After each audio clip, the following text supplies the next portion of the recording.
All right, today we're tackling a big one, how to build an argument that's not just good, but practically unbeatable. We're going to look at how you can take a belief you're really passionate about and turn it from just an opinion into something truly powerful and, persuasive. You know that feeling, right? When you're so fired up about an idea, something so important to you that you just have to get others to see it your way? Well, that passion, that's the perfect starting point for making a real impact. So we're going to approach this like a construction project. Seriously, we'll build our argument piece by piece, creating a structure that's so solid it doesn't just change minds, it actually makes other people feel how important your idea really is. So, here's our game plan, our construction plan, if you will. We'll start with the foundation, the power of argument. Then we'll draft a blueprint, stress test the whole design, build the main structure, check out our tools, and then finish up with a final inspection. Sound good? Let's get to it. Okay, first things first. Why does any of this even matter? Well, because a strong, well-thought-out argument isn't just about winning a debate. It's really the fundamental way we all get to participate in shaping the world around us. And this is such a key insight. A strong argument isn't just you making noise. It's the actual tool you use to change a situation. It's the mechanism for creating real-world influence. And yeah, making things happen. You know, every great building needs a blueprint. And for our argument, that blueprint is called the thesis statement. This is the stage where we have to get super clear and focused on exactly what it is we're trying to build.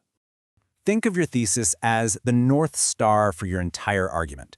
It's not just a bunch of related ideas. It is the one single core opinion that guides everything you're about to say. It's the main takeaway you want people to walk away with.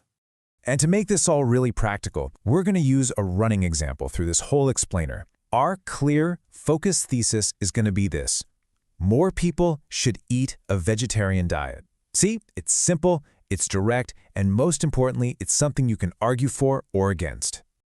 Now, before we even think about laying a single brick, we have to stress test our design.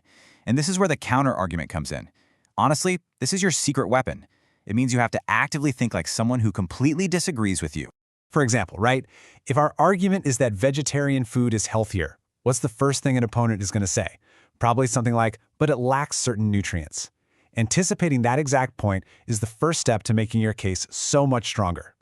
And this is why it's so powerful. When you can look at your opponent's point and confidently address it, maybe by explaining how a well-planned vegetarian diet does contain all the nutrients you need, your own argument becomes way stronger, even to someone who's skeptical.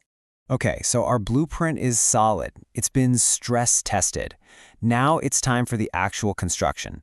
Let's look at the structure, how to put all of this together in a logical, persuasive flow. You always want to start with an introduction. You're setting the stage, giving some context on why this topic even matters, like the environmental impact of meat production. And then you clearly and boldly state your thesis. No one should be wondering what you're trying to prove. Now, this flow is a really powerful strategy. You lead with your strongest argument, then follow up with a second one. But then, look at what happens next. The counter-argument and your answer to it are placed right in the middle. After you've disarmed the opposition, you hit them with a third argument before you summarize. It's a very, very persuasive sequence. So we have our structure down. Now let's talk about the materials you're going to use to build it, the specific tools in your persuasion toolkit. And this pretty much comes down to two types of arguments. On one side, you've got factual arguments. These appeal to the logical brain, and they're built on evidence that can actually be proven. Then, on the other side, you have emotional arguments, which appeal to the heart.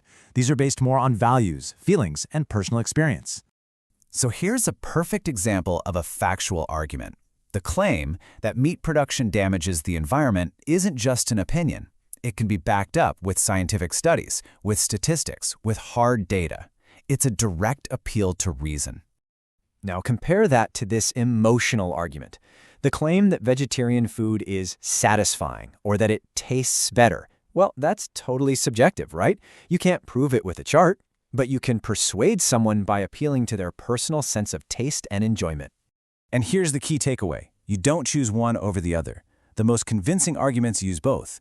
Think of it like this. Your factual arguments are the steel beams that give your case its strength, while the emotional arguments are the design that makes it compelling and, relatable to a real human being. And with that, our argument is pretty much built. But before we unveil it to the world, every good builder does one last walkthrough, a final inspection just to make sure everything is absolutely perfect.